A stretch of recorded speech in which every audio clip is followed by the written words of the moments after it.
1 Samuel 27, please. And we're really going to have to think a little bit this morning. And this is going to go, I'll call it, we're going to go a little deep into ourselves a little bit. I don't know if that will be a reality, but I hope it is. 1 Samuel 27, look at verse number 1.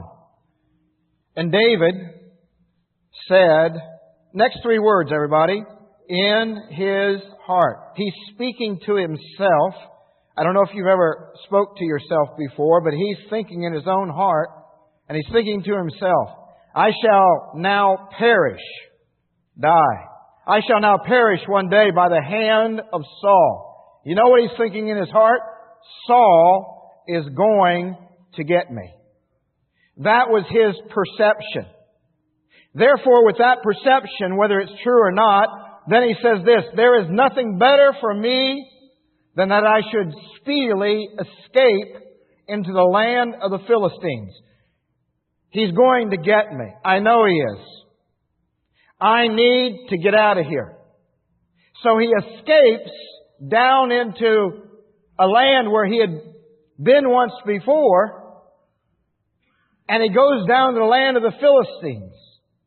Now think with me, even though we look at that and say, wait a minute, why is David thinking that?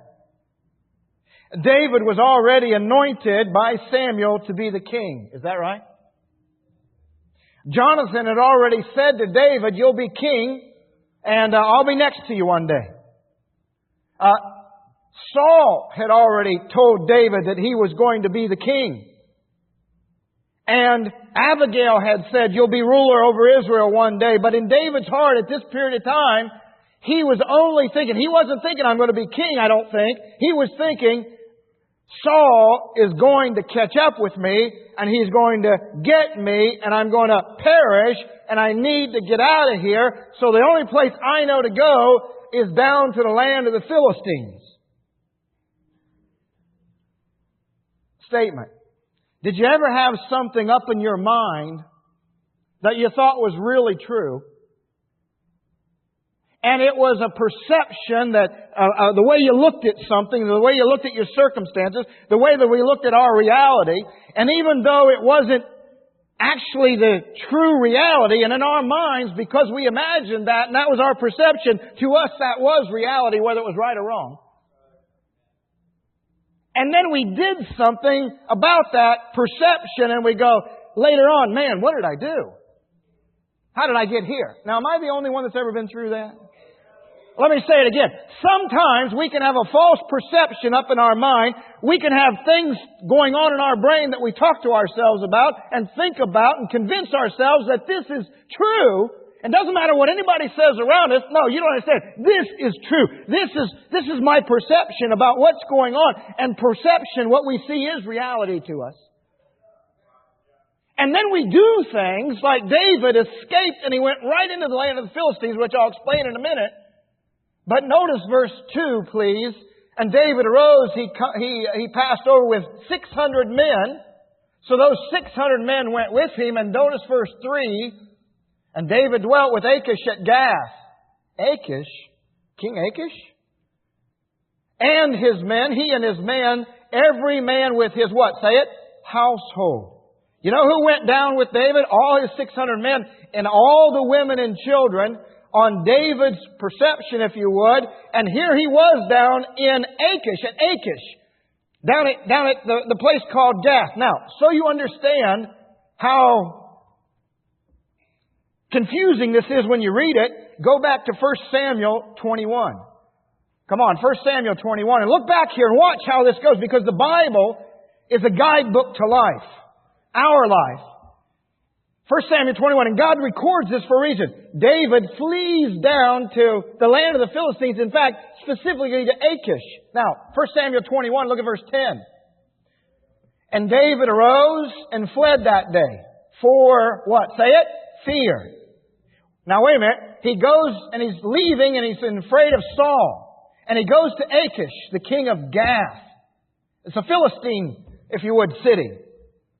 And the servants of Achish said unto him, is not this David, the king of the land? Did they not sing one to another of him and dances, saying, Saul has slain his 1,000, David's 10,000? You know what they were saying down at Gath? Hey, isn't this David that slew our champion of Gath, Goliath? Because that's where Goliath was from. He was the Philistine of Gath. He was the champion of Gath. And David and the Israelites were enemy with the Philistines. And specifically, David killed their champion. He's called the Philistine of Gath. And now they're saying, what's he, the guy who killed our champion, doing down here? Verse 12.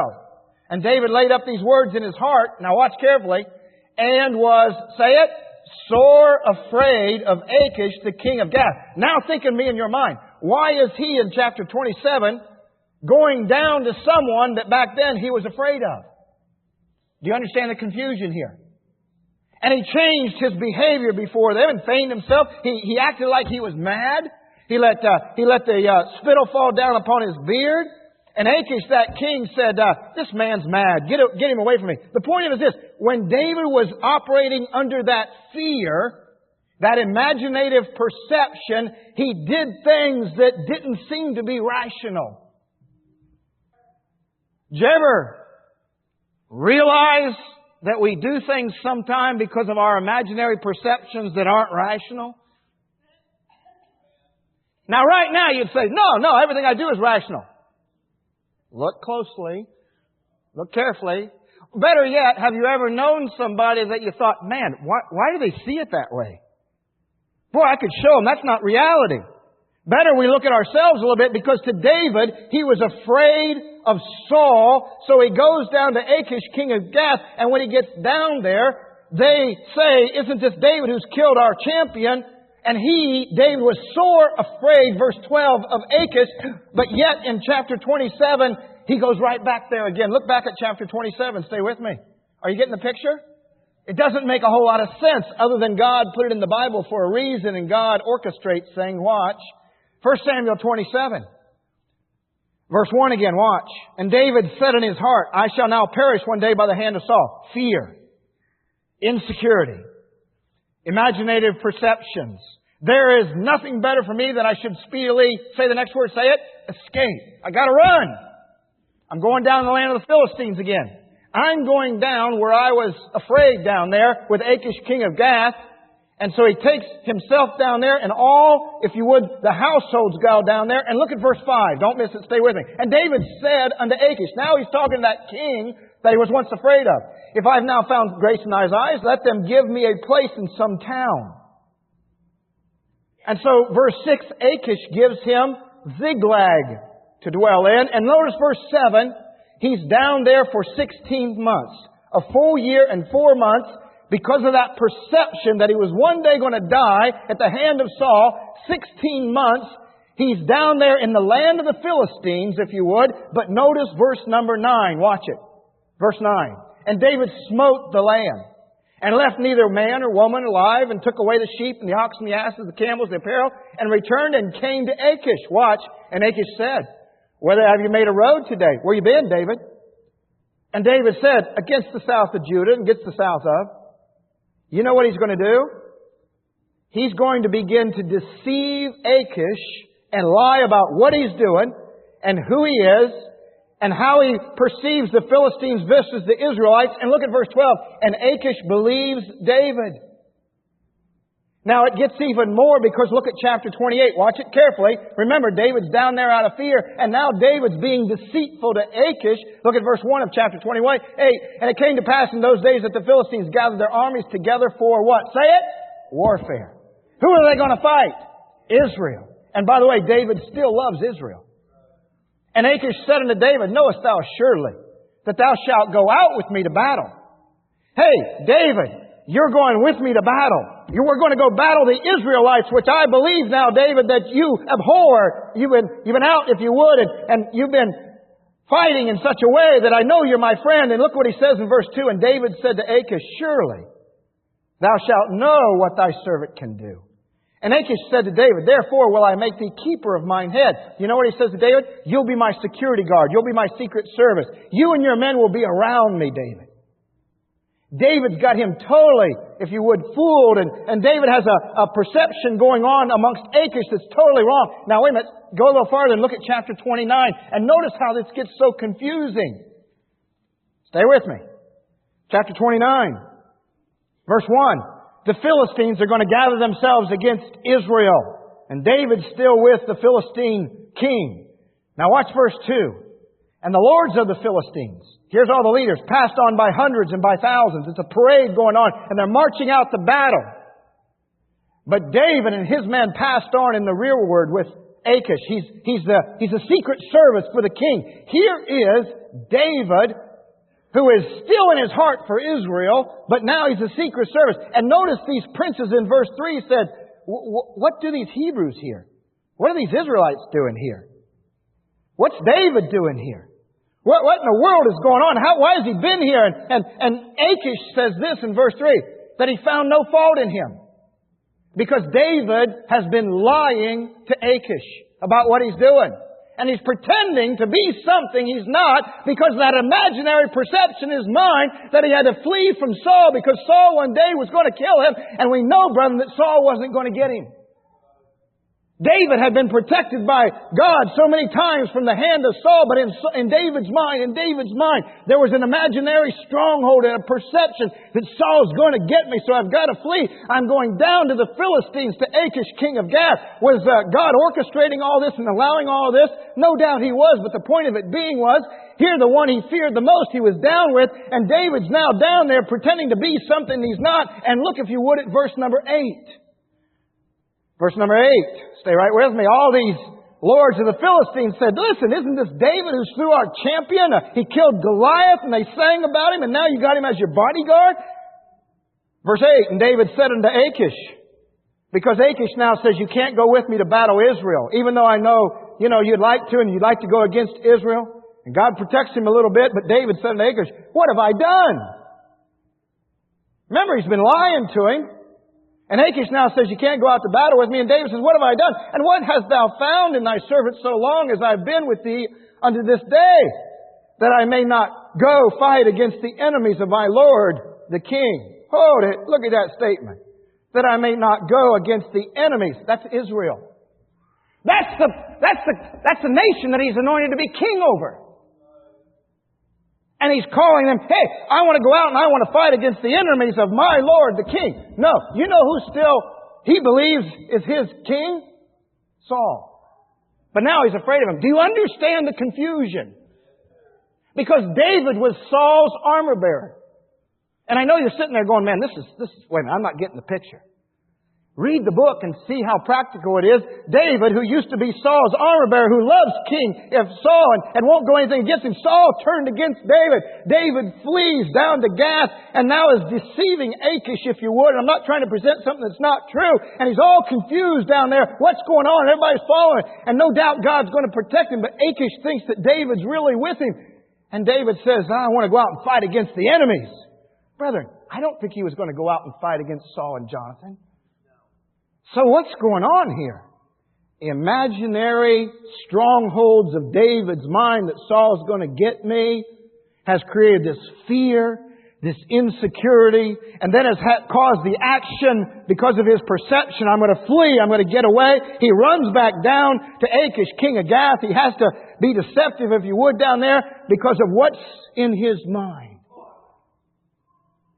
And if it hasn't happened to you yet, it will before your life is over. The ones that understand the most of this in here is the ones who it's happened to. You know why I can understand a little bit about what's going on here? Because it's happened to me. I've had an imaginary perception or imagination in my mind and convinced myself that it was really true about some set of circumstances, and it became a stronghold up there. And by that, then I did some actions which I found out later that my perception was wrong. Are we all right with that statement? And if it hasn't happened to you yet, you'll be sitting there going, I don't get this message. Get the tape, stick it away in your glove box somewhere, and a couple years from now when you go through it, pull it out and say, okay, now I'm ready to understand this thing. But there's many of us in here that do understand what I'm talking about because we have been there. Let me tell you the process.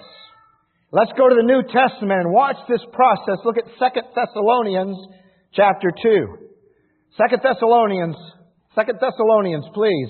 Chapter 2. Everybody still all right? Good. Talk to me a little bit. 2 Thessalonians chapter 2. And let me give you some practicality. What is the biblical term for what was going on in David's mind? Yes, God allowed it, I understand. And God puts examples for us in here to understand.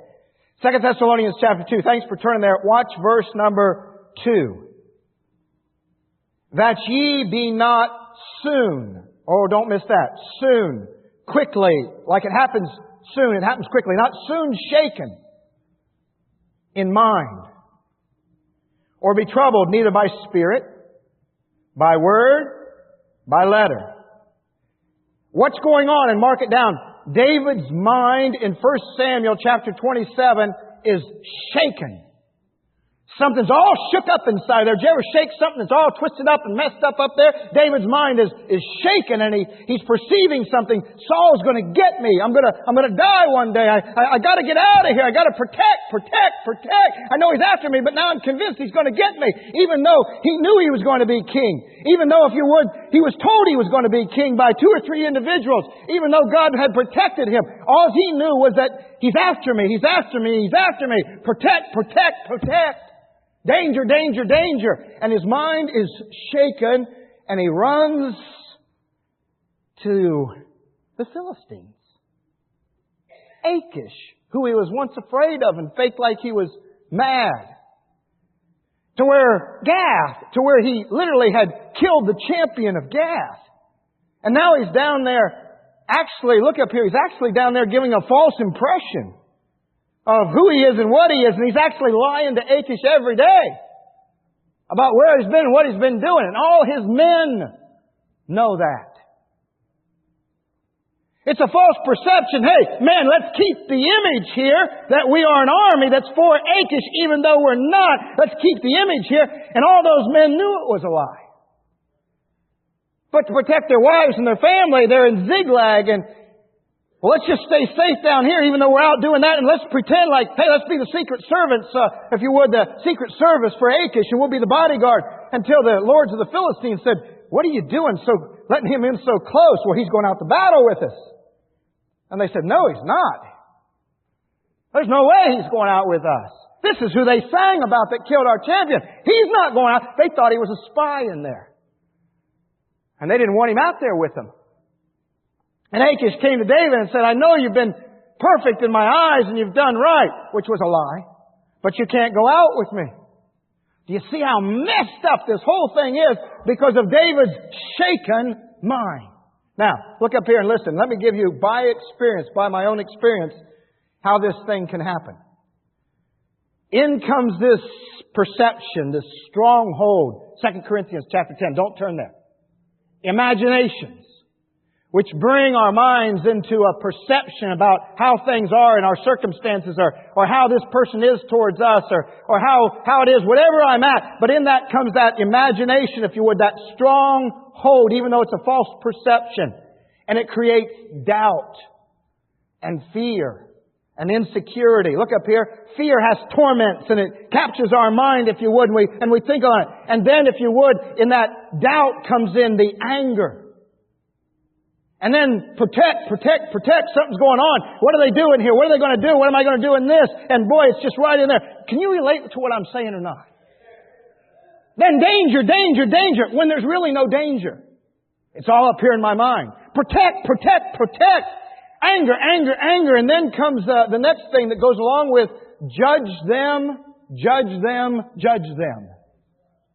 Because when up comes fear, an imaginary, like they're against me, or something's not right here, or this, then comes up that protect. The next thing that comes up is, I'm going to judge them.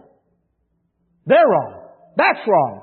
I don't trust them. I don't give them the benefit of the doubt anymore, so I'll judge them. And now I'm passing false judgment on somebody or something because of what's going on up in my mind. Does this make sense? Statement. Saul got afraid of David. And the next thing you know, because of that fear of David, he's judging David. And these imaginations are exalting themselves as far as what David's going to do. And he's afraid of David. And so what does he do? He starts judging David and starts threatening him. Why? Because of fear and insecurity. Look up here. When we get that thing in our brain and it starts eating on us about that imaginary perception and we believe that and that fear is up there, we begin to protect, and then we begin to judge, and false judgment and condemnation on somebody that's not really true to put them down because they're threatening us. We threaten them back. Does that make sense? You say, man, I feel like I'm in some kind of seminar. We're in church. This is reality. This is the Bible. And Saul was threatened by David. So what did he do? He went and threatened David back, and David was innocent. David wasn't so much after Saul. Do you see how confusing this whole thing gets? And why would God record this in the book? For us. For our learning. And so that judgment comes in. Look up here. The Pharisees has falsely accused Jesus. Why? Jesus threatened them. Why? Because Jesus told the truth. And the Pharisees didn't like it. So they felt threatened. So what did they do? We'll find issues with Jesus that are wrong. We'll find issues with His disciples that are wrong. And we'll prove to the people that He's wrong. Because if you would, He's threatening us. And when we feel threatened, don't we have a way of judging people and creating issues that, well, they're wrong. Come on. Then comes the envy and jealousy. And by the way, Saul had the envy and jealousy against David. And look up here, the Pharisees had the envy and jealousy. And the Pharisees, if you would, stirred up the people against Jesus, just like Saul stirred up the kingdom against David. See, that fear and that insecurity and that imagination and that stronghold and that tormenting up there. I know I'm right. They're at me. Danger. No, they're not really at you. Oh, yes, they are. Yes, they are. I know they are. Can you relate? Did you ever have somebody at work that you falsely judged? Did you ever have a neighbor that you falsely judged? You say, wait a minute, I might have falsely judged one, but I got a neighbor that I know who they are. Stay with me. But in church, in family, in working with other people, in church, at whatever level, brethren, this stuff comes up and you got to deal with it. If I was a principality in power, which I don't think I am. In fact, I know I'm not. But if I was a principality in power, and aren't we supposed to know and understand the enemy and his devices and his tactics? If I was the enemy of Christianity, you know what I'd do? I'd work hard to create false images of deception and imaginations up here in the mind that create strongholds, that put in fear and torment about each other to try to create discord. And then I would say, hey, now that they feel that way towards you, I'd create doubt and fear and anger and judgment and issues to get people divided against each other. Because I know this, if I can keep you in discord, then I can keep you confused. And then you'll not focus on the army going forward to see people saved and the missions going out. We'll be so focused on infighting each other that we'll never get anything done for God. And you know what our household will be like? We'll not be talking about someone getting saved and something going well at the church. In fact, we'll be at somebody at the church and judging someone at the church and insecure with somebody at the church and finding issues, if you would. And those issues will become our safety and security blanket. You see, they're wrong. They're wrong. Wait a minute. Ho. Let's go back. That starts with, I'm afraid of them. That starts with, I'm afraid of what they think about me. That starts with, they're after me. That starts with protect, danger. Did you hear what they said? You heard it. They didn't know what they were saying. But up here, because it's already there, and it's been programmed in there from maybe something in the past, There it is again. I've seen that before. Danger, danger, danger. Protect, protect, protect. Let's go through the whole cycle again. And out comes the whisperings and the backbitings and the tumults and the discord. And all of a sudden, now my mindset is on them and I'm eating on them and fear is in there and I'm judging them and it's got me captured again like it had before. And then up comes next the issues and the judge. And now I don't want to get close because they're going to hurt me again. And you know what my life becomes? A series of escapes. Where am I going to run to next? Here it is again. Got to run again. Got to go again. Got to head back here. This ain't right. This is not right. What are we doing here? Look at Numbers 13. Come on, we all right? Stay with me now. You're doing well. Numbers 13. Watch carefully. Go back to the church in the wilderness for a moment. Numbers 13. Watch the attitude. Because the church in the wilderness said, what are we doing out here? Why are we out here? And they were afraid. They were afraid of the giants. Watch Numbers 13. Watch the similarities. Look at verse 33. Verse 33. Don't miss it now. And there, here's the spies' reports. Here's the leadership reports. It's going to discourage the hearts of the people. And there we saw the giants, the sons of Anak, which come out of the giants. And we were in our own sight. Notice. In our own sight, they were feeling already put down. They were already afraid. They were already feeling inferior. We were in our own sight as grasshoppers.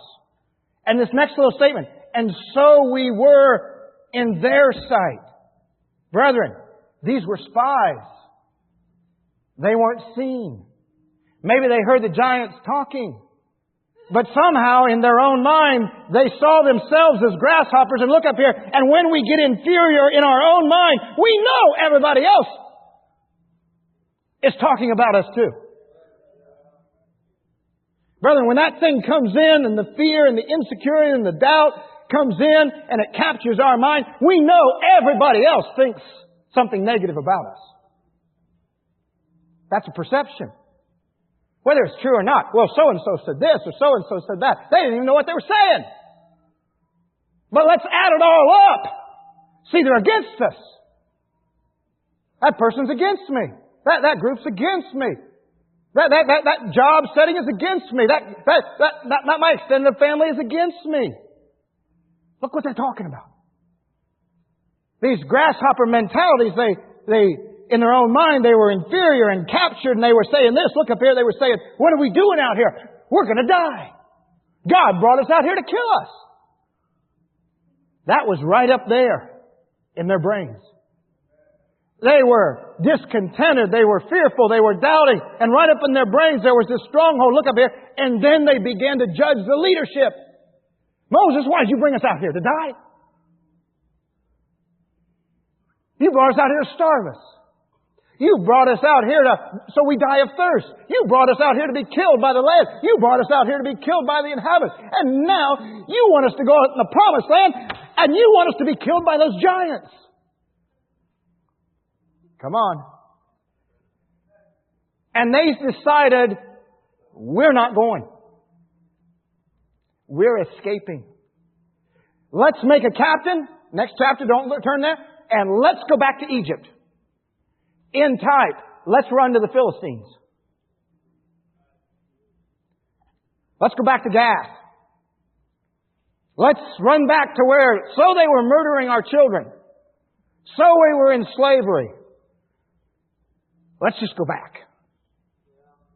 We can forget all that because we're going to die out here and you brought us out here to kill us. Do you see how confused they were? And it was all right up here. You still all right? And they were judging Moses falsely. How about that woman you married? How'd that issue come up? Where'd that come from? That came from their little brain up there because they had to find fault with him. And if we want to find fault with people because we're afraid, just like Saul found fault with David, we can. What a miserable way to live. Let me say it again. What a miserable way to live. Now let me say it. What a miserable way to live. Whisperings, backbitings, tumults, debates, envies, strife. That's what comes up here, and that's what comes out. And please look up here. If a family or marriage or two people, friends, get that way, they feed each other. It's fed. Two people that are in that mindset, imaginations over something, they feed each other. Husband and wife, they feed each other. Family, they feed each other. A church, a whole church, can feed each other off of that because everybody out there is against them. All the other churches are against them, and they're in fear and feeling threatened. And look at the issues. Now, let me make the big issues now, and let's judge them before they judge us, and let's threaten them before they threaten us. It can happen to a whole church. And the Holy Spirit is just grieved. But remember, what I perceive, what I imagine is, to me, reality. And look up here, if it's my wife and I and we get into that thing and we have that false perception and we're talking about it, you know who it's going to affect? Our children. David had that, and out went 600 men and their households to Ziklag. And the next thing you know, look up here, let me tell you the final part of this process of negativity. Look up here. And then comes the turning on each other. Because that false imaginary starts with, look up here, we're against this and they're against us, and let's judge them and this and that whispering gossip and backbiting. Look at, but you come to Ziklag where they all look at David and start thinking about stoning him. You see, after you've judged everybody else and everybody else is this and that and this is wrong and everything, look up here, because that mind sets in there, all of a sudden it begins to turn inward. In a marriage, in family, in church, a whole church can blow apart if this attitude, this imaginary perception comes in. It's a negative attitude, and people go, why should we go to church down there? This person says that, and that person's gossiping, and that person's over there, and this person's over there, and that person's there. We don't want to go back there. And everybody else is thinking the same thing, so nobody shows up. And then they begin to get out of church and turn on each other. Have I presented the problem? Come on, do you understand it? Now let me present to you the solution. Because there is a solution. And by the way, we could go on and on about the problem, but I only have a little bit of time to present the solution. I want to present you a solution. Look at 2 Timothy chapter 1. 2 Timothy chapter 1, you're doing well. Let me give you the biblical solution.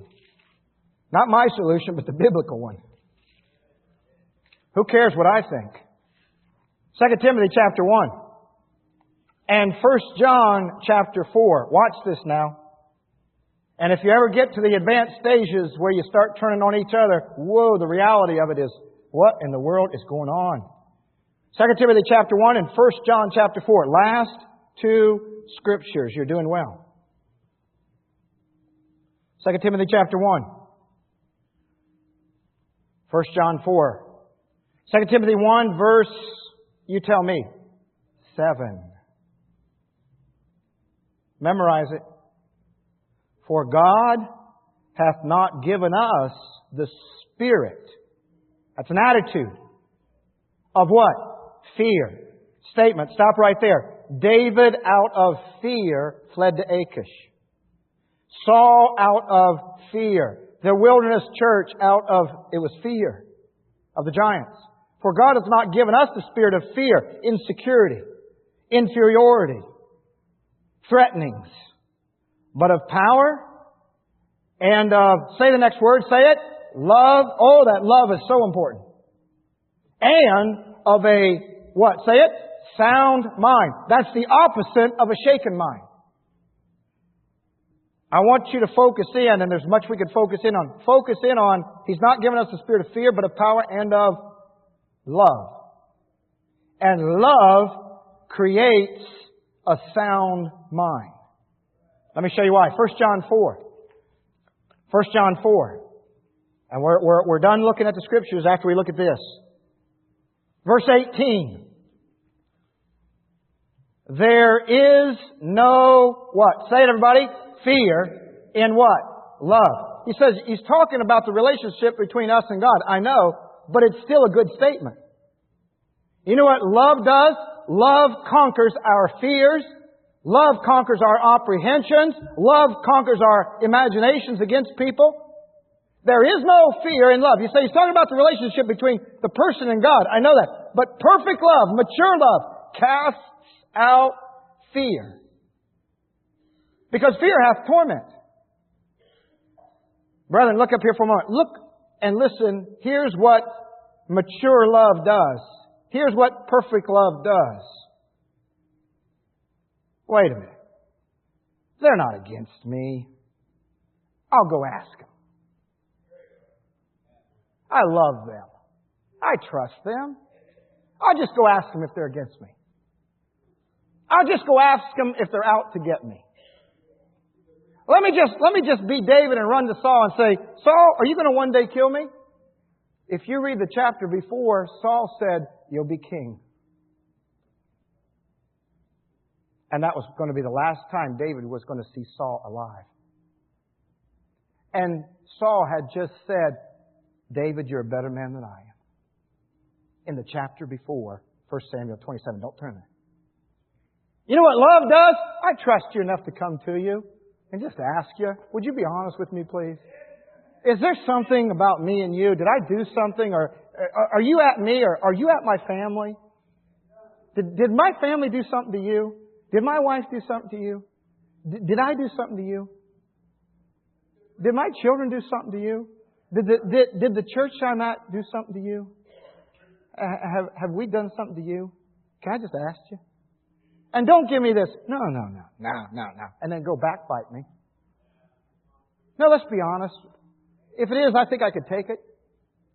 But if you already got me judged, you're not going to love me right.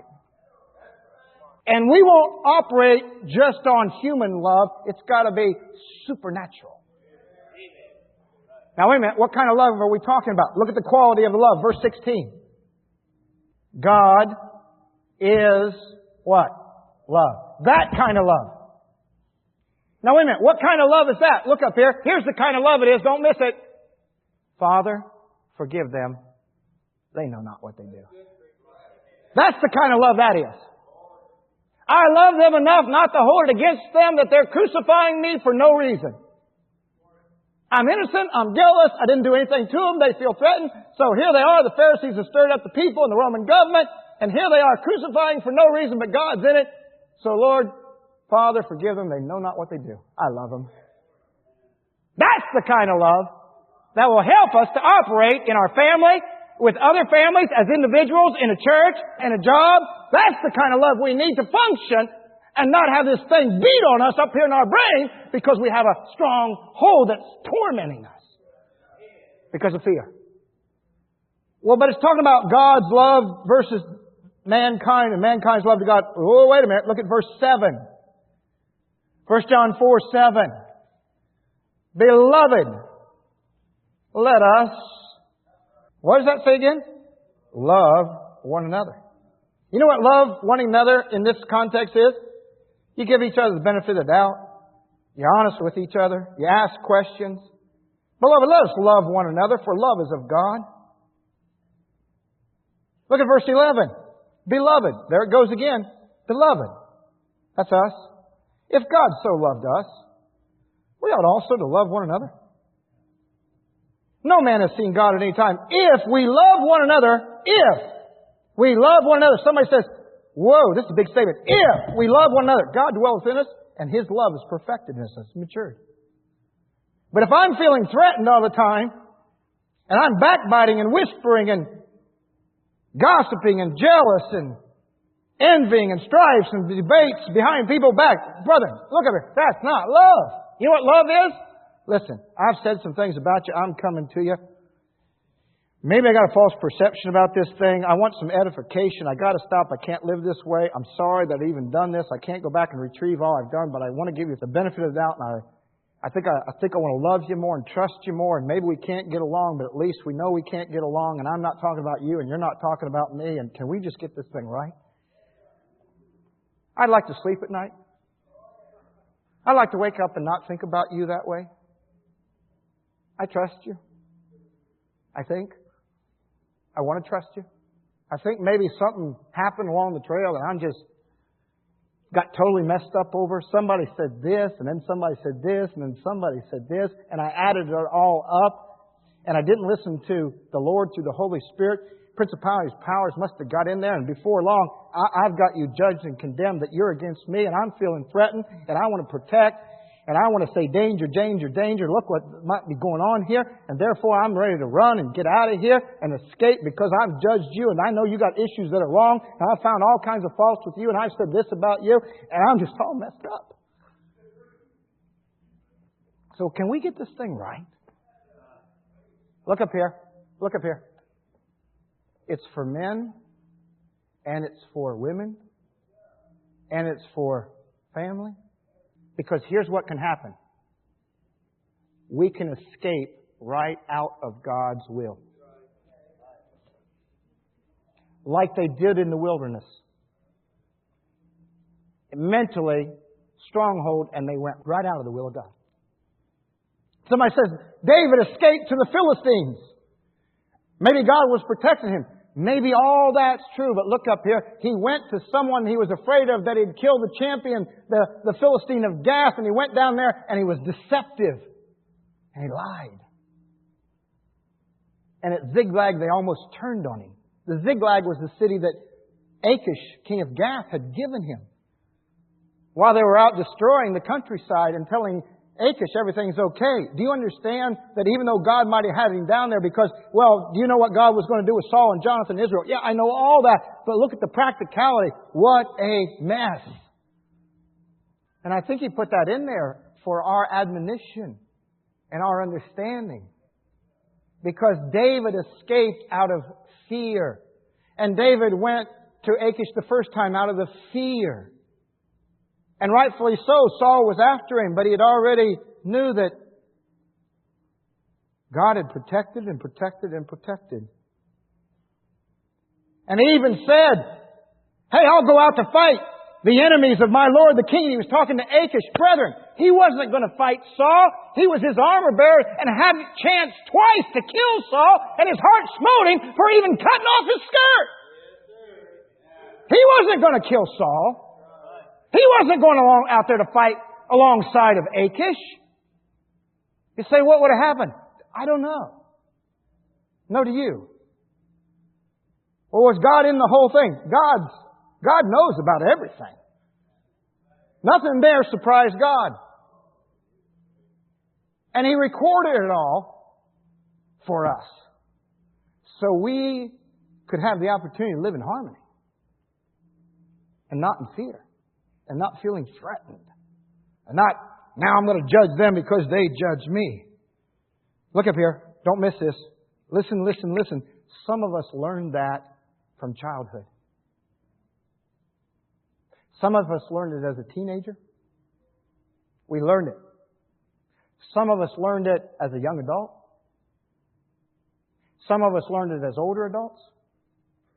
We learned how to do it.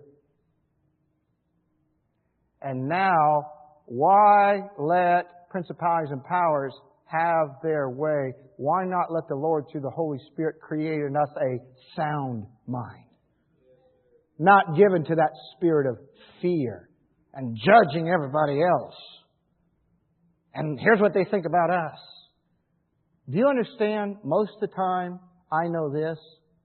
You didn't spend the week thinking about me with the ways to trip me up and how to get me and how to go after me. And you had more important things to think about than how to go after me. You didn't think of ways to get to my family and stumble them this week. But look up here. If I would have lived in fear this week, I might have thought that.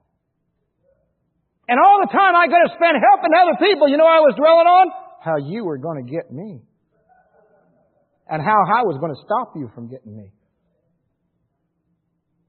And another week was wasted on an imaginary perception that wasn't even true. And another week was wasted. And another week. And I was more damaged and more mistrusting than ever before. And sooner or later it gets to the place where I don't trust Christianity. And look up here, when you don't trust His bride, it upsets the bridegroom.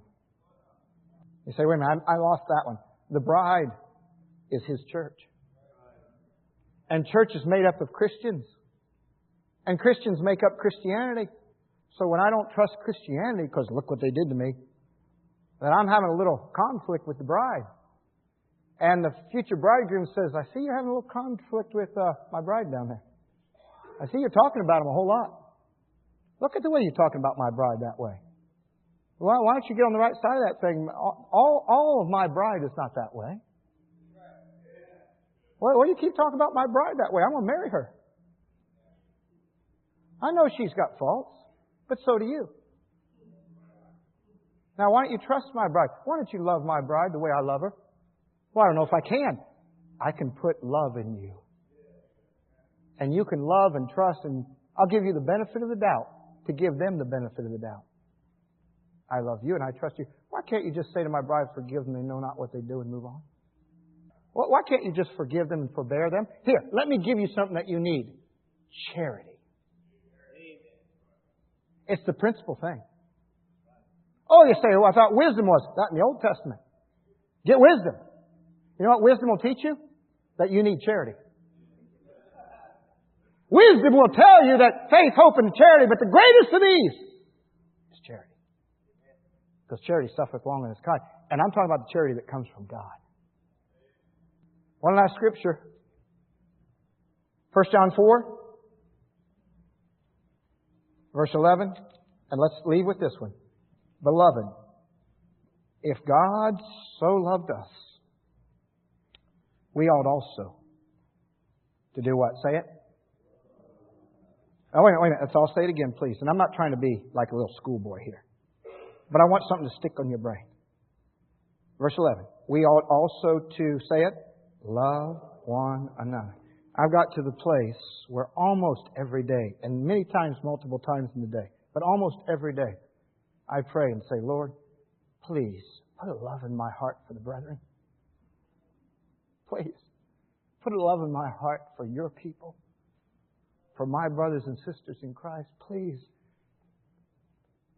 put more love in there than what I've had in the past. Because love finds ways to forgive. And love lets you have some peace. Love takes away that shaken mind and gives you a sound mind. And all of a sudden, those who used to be threatening aren't anymore. And those who used to have issues against me didn't have issues against me. And those that I used to felt threatened by, I'm not threatening them anymore. And those that I thought used to judge me, I don't judge them anymore. And it's not protect, danger, danger, danger. It's, hey, how you doing, brother? Good to see you. How's it going in your life? Anything I can do for you, man? Man, I tell you what, I appreciate you a great deal. Hey, thanks for caring about my family the way you do. And the person walks away and says, I didn't know if you cared. I didn't care about his family. Oh, no, you remember you asked me how my family was 2 years ago. I just want to say thanks for caring about my family. Yeah, but between then and now, I've criticized your family up one, down, south the other. You know, no, I'm not even dwelling on that. That's wonderful. I'll let you deal with that. But I just want to say thanks for the way you care about my family. What about your enemies?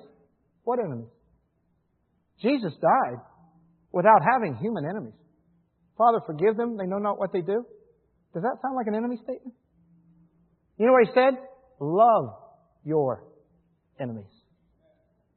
And you know what He did before He died? He loved those that crucified Him. That's supernatural.